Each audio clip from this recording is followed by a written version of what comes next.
One of the first books that I read was by Dr. Robert Emmons. He's a PhD professor at the University of California at Davis. And he took a random group of students, divided them into 3. The first group, he had them write down the things they were grateful for. The second group, all the troubles, all the hassles, all the things that bugged them. The third group simply recorded the day's events. Well, after 10 weeks, there it is, the gratitude group was 25% happier. Lisa, how do you know they were actually 25% happier? Well, because when Dr. Emmons presented his findings, he presented them in a pie chart, and pie makes everybody happy. No, actually, I take that back. It was a bar chart. Same thing. Now, what he did is for about 10 weeks before the study, he had the survey people write down their stress levels and relationships and headaches and backaches, just so basically he could separate the chronically happy people from, let's just call them the chronically not so happy people, and he saw that 25% increase. The gratitude group exercised on average an hour and a half more per week than the other 2 groups. They had fewer physical ailments. When it comes to things like autoimmune diseases, neuromuscular diseases, people who have a regular practice of gratitude fare better.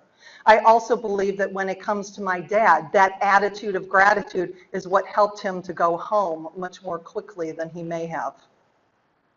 They complained less often. Wouldn't that be nice? They were more happy, joyful, enthusiastic. And then Dr. Emmons interviewed the people associated with the gratitude group to see if they noticed any difference, and they did. They found that they were more emotionally available. They were nicer to be around. So I did my own research. I posted a question on social media. And the question was, how do you incorporate gratitude and appreciation into your business? Yeah. How do you incorporate gratitude and appreciation into your business? Would you say that's an innocent question?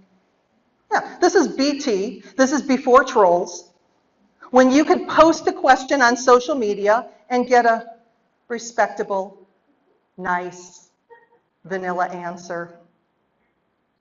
No. Very first response. You don't need to incorporate gratitude and appreciation into your business because people are just going to take advantage of you anyway. I had no idea what to do with that. It was almost like the proverbial dog pooped on the proverbial carpeting, which may or may not have been Scotch guarded. So I called my best friend. I'm sick to my stomach. I'm like, what do you do with this? She said, I don't know. It's not like you can do anger management counseling online. Well, at that time anyway. So I emailed her back. I said, I'm really sorry that you feel that way. She said, that's okay. I'm a big girl now and I'm moving on. So even though I might have been knocking on a beehive to see if anyone was home, I am a glutton for punishment and wanted to see the rest of the story. So I emailed her one more time. And I said, this might sound rather silly, but if you would take my 30-day gratitude challenge and for the next 30 days simply write down 3 to 5 things that you're grateful for, and at the end of the month, let me know how it goes. She emailed me back. Thank you so much for being so positive. I'll do that right away.